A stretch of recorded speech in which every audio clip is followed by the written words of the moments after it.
Hello friends, welcome to my YouTube channel. Friends, आज हम female reproductive system के internal genital organ के uterus part के बारे में पढ़ने वाले हैं। फ्रेंड्स, प्रीवियस वीडियो में हमने वेजाइना के बारे में डिटेल से पढ़ा था, तो आज हम पढ़ने वाले हैं यूट्रस, जो कि फीमेल्स में पेल्विक कैविटी में ये सारे इंटरनल जेनिटल ऑर्गन होते हैं। तो आज हम पढ़ने वाले यूट्रस, जिसे हिंदी में कहते हैं गर्भाशय।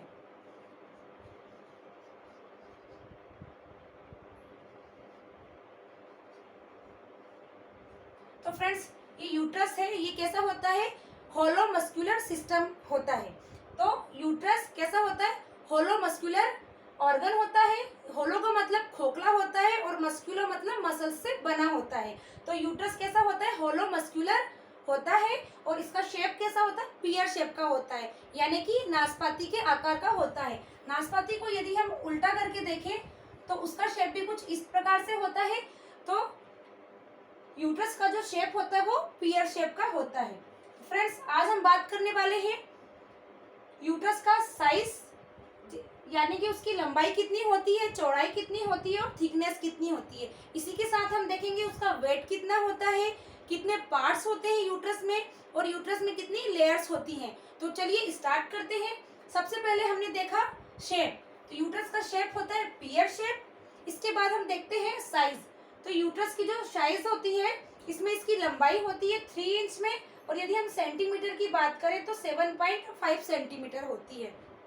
इसी के साथ यदि हम इसकी चौड़ाई की बात करें तो चौड़ाई इंच में 2 सेंटीमीटर की होती है, और सेंटीमीटर में 2 इंच की होती है, और सेंटीमीटर में 5 सेंटीमीटर की होती है। अब हम थिकनेस की बात करें, यानी कि उसकी मोटाई की बात करें, तो 1 इंच होती है, और सेंटीमीटर में यदि हम देखें तो 2.5 सेंटीमीटर होती है। फ्रेंड्स, आपको यहाँ पर याद रखना है कि जो 1 इंच होता है वो 2.5 सेंटीमीटर का होता है। इस प्रकार से आप याद रख सकते हैं कि इसकी जो चौड़ाई होती है, मोटाई होती है, वो 2.5 सेंटीमीटर की होती है, और इसका जो डबल होता है वो इसकी चौड़ाई होती है, और लंबाई इसकी कितनी होती है? 7.5 सेंटीमीटर। तो अब हम देखते हैं इसका वजन कितना होता है। तो यूट्रस का वजन नॉर्मली 50 से 60 ग्राम होता है। कितना होता है? यूट्रस का वेट 50 से 60 ग्राम होता है। अब बात करते हैं पार्ट्स की, कि यूट्रस के कितने पार्ट्स होते हैं। तो यूट्रस को 3 भाग में डिवाइड किया गया है। पहला होता है फंडस, फिर फंडस से लेकर यहाँ तक का जो भाग होता है इसे कहते हैं बॉडी, और यहाँ से लेकर जो वेजाइना तक का भाग होता है इसे कहते हैं सर्विक्स। फंडस जो भाग होता है ये सबसे ऊपर का भाग होता है, जो यहाँ पर फेलोपियन ट्यूब स्टार्ट होती है, इसके ऊपर का जो भाग होता है ये होता है फंडस। फिर बीच का जो भाग होता है ये क्या कहलाता है? बॉडी। और सबसे नीचे का जो भाग होता है, जहाँ पर बॉडी का एंड होता है और सर्विक्स स्टार्ट होती है, इसे कहते हैं इंटरनल ऑस। यहाँ से जो इतना भाग होता है, इसकी लेंथ होती है, ये कहलाता है सर्विक्स। और जो आउटर भाग होता है, जहाँ पर एंडिंग होती है सर्विक्स की, वो होता है एक्सटर्नल ऑस।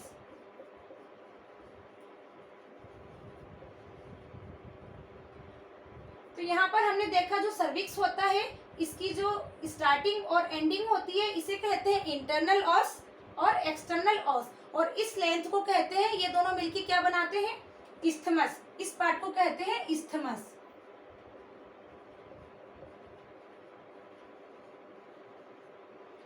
ये हो गई पार्ट्स की बात। जो सबसे ऊपर का भाग होता है फंडस कहलाता है। फिर फंडस जहाँ पर एंड होता है और सर्विक्स स्टार्ट होता है, इसके इतने भाग को कहते हैं बॉडी। बॉडी यूट्रस का सबसे मेन भाग होता है। यहीं पर जो जायगोट है वो आकर इम्प्लांट होता है, और फीटस का इसी भाग में ग्रोथ होता है, और फीटस को यहीं पर न्यूट्रिशन मिलता है। पूरे फुल टर्म होने तक, यानी कि पूरे 9 महीने तक फीटस इसी भाग में रहता है। और इसके बाद जो लास्ट भाग होता है, इसका पार्ट होता है सर्विक्स, जो कि बॉडी के एंड और सर्विक्स की जो स्टार्टिंग होती है उसे कहते हैं इंटरनल ऑस। और यहाँ पर जो सर्विक्स एंड होता है और वेजाइना स्टार्ट होता है, इस भाग को कहते हैं एक्सटर्नल ऑस। अब हम बात करते हैं यूट्रस की लेयर्स की। तो यूट्रस में 3 लेयर्स होती हैं। 3 लेयर्स होती हैं, जैसा कि आउटर लेयर, मिडिल लेयर और इनर लेयर। तो सबसे पहले हम देखते हैं यूट्रस में 3 लेयर्स, आउटर, मिडिल और इनर लेयर।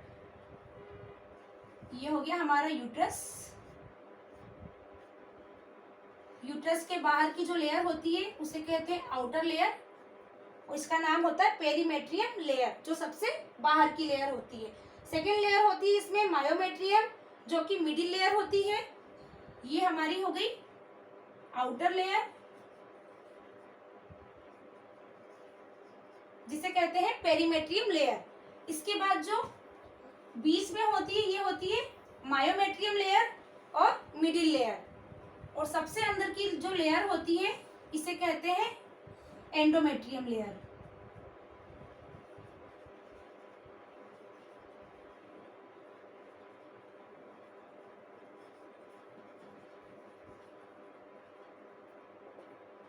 तो सबसे पहले हम देखते हैं पेरीमेट्रियम लेयर।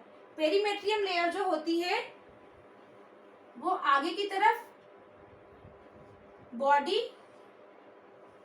और फंडस, ये हो गया फंडस और ये हो गया बॉडी।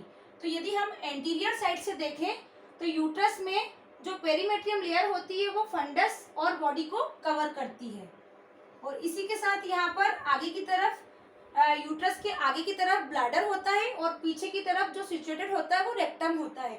तो ये फंडस और बॉडी के साथ साथ ब्लैडर को भी कवर करती है और कवर करते हुए यहाँ पर एक फोल्ड बनाती है और एक फोल्ड बनाने के साथ निर्माण करती है, जिसको कहते हैं वेसिको यूटेराइन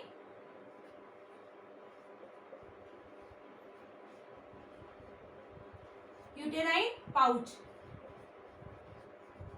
ये हमने अभी बात करी एंटीरियर साइड की, जो कि पेरीमेट्रियम लेयर होती है वो आगे की तरफ फंडस, बॉडी और ब्लैडर को कवर करती है और एक फोल्ड बनाती है। एक फोल्ड बनाने के साथ साथ एक लेयर का निर्माण करती है, जिसे कहते हैं वेसिको यूटेराइन पाउच कहते हैं। अब हम बात करते हैं पोस्टीरियर साइड की।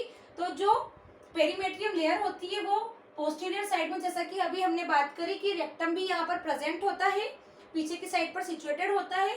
तो ये पीछे की साइड पे फंडस, बॉडी और सर्विक्स को भी कवर करती है और सर्विक्स के साथ साथ ये रेक्टम को भी कवर करती है। और इन तीनों के साथ जो फोल्डिंग होती है इससे वो डगलस ऑफ पाउच का निर्माण करती है, पाउच ऑफ डगलस।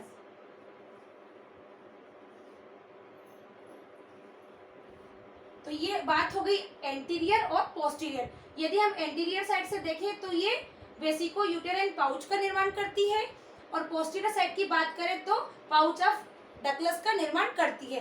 अब यदि हम लेटरल पोजीशन में देखें इसे तो ये सिर्फ फंडस को कवर करती है।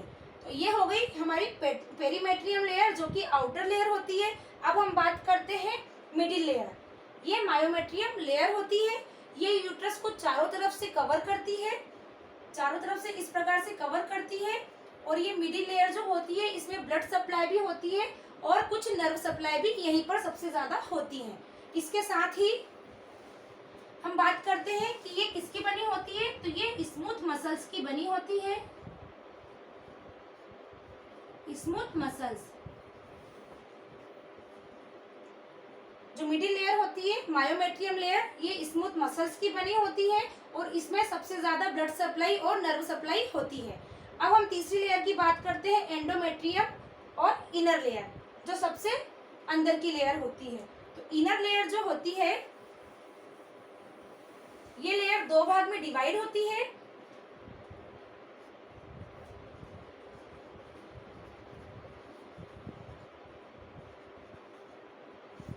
फर्स्ट लेयर होती है फंक्शनल लेयर और सेकेंड होती है बेसल लेयर। फंक्शनल लेयर जो होती है टेम्परेरी लेयर होती है।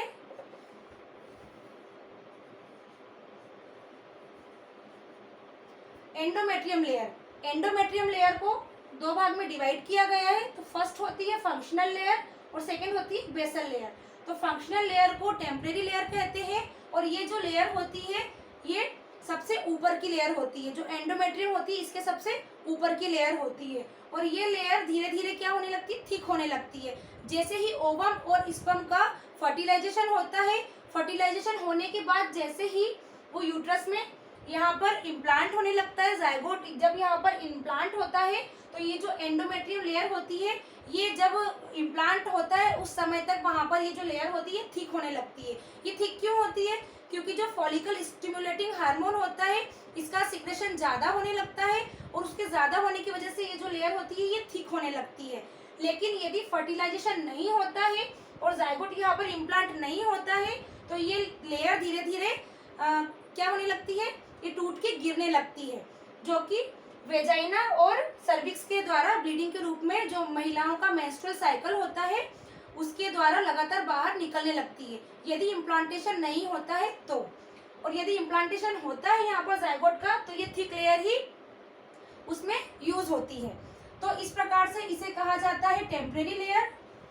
और जब तक फीमेल्स में मेंस्ट्रुअल साइकिल कंटिन्यू लगातार होते हैं उस तरह से ये जो एंडोमेट्रियम की फंक्शनल लेयर होती है ये भी हर महीने लगातार टूट के झड़ने लगती है। और अब हम बात करते हैं बेसल लेयर की। तो बेसल लेयर का मेन फंक्शन यही होता है कि जब फंक्शनल लेयर टूटकर गिरने लगती है तो 3-4 दिन के बाद जब मेंस्ट्रुअल साइकिल के जो 4 दिन होते हैं ब्लीडिंग के रूप में जब ये लेयर टूट टूट के बाहर निकलती है उसके बाद ये जो बेसल लेयर होती है ये इसका निर्माण फिर से करने लगती है, इसको बनाने का काम करती है। तो ये हुई एंडोमेट्रियम की बात। अब हम बात करते हैं कि यूट्रस जो होता है वो कहाँ पर लोकेट होता है।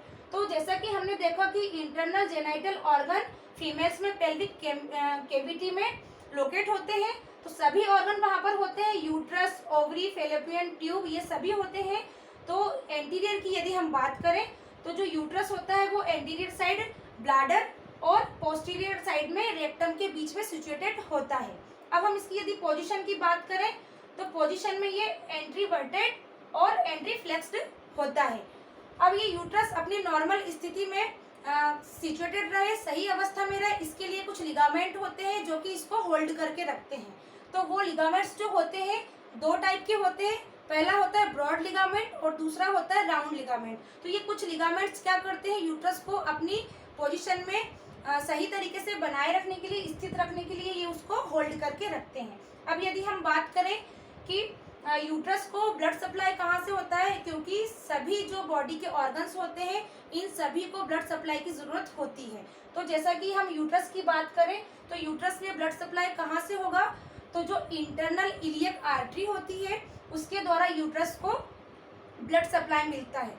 तो इंटरनल इलियक जो आर्टरी होती है उसी की एक ब्रांच होती है जिसे यूटेराइन आर्टरी कहते हैं, उसके द्वारा यूट्रस को ब्लड सप्लाई होता है। और यदि हम बात करें कि यूट्रस को जिस तरह से ब्लड सप्लाई होता है ऐसे ही ब्लड ड्रेनेज कहाँ से होगा, तो वेनस ड्रेनेज कहाँ से होगा, तो वेनस ड्रेनेज के लिए भी जो इंटरनल इलियक वेंस होती है उसी के द्वारा ही इसका वेनस ड्रेनेज होगा। तो फ्रेंड्स आज की वीडियो में हमने देखा, हम एक बार रिवाइज कर लेते हैं। फीमेल इंटरनल जेनाइटल ऑर्गन कौन कौन से होते हैं।